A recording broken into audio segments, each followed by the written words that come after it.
So this came off the vehicle at the shop here, frozen up. And if you notice, if you look inside the high side discharge, you see how it's gray, it got really hot, aluminum metal flake, and it's dry. There's not a single evidence of oil in there at all. Tipping it upside down, looking in the suction port, no oil, no oil. And it just threw a, get me back in the eyes. Yeah, usually I always have my safety glasses on, but I don't right now. You should never do this without safety glasses. You pour a little lacquer thin in here, brake thinner, carburetor cleaner, whatever. Shake it around.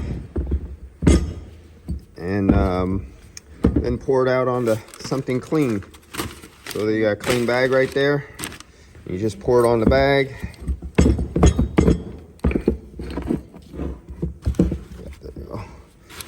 And then let's look at the color. Oh yeah, you see the little sparkles, that metal?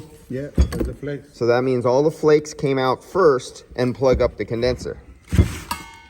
So that's just a little bit of it. The rest of it is all in the condenser. And that's why you don't reuse the condenser. So he'll have reduced, and he'll probably need another compressor after a while, or he'll just go around with reduced AC during the life as his compressor lives.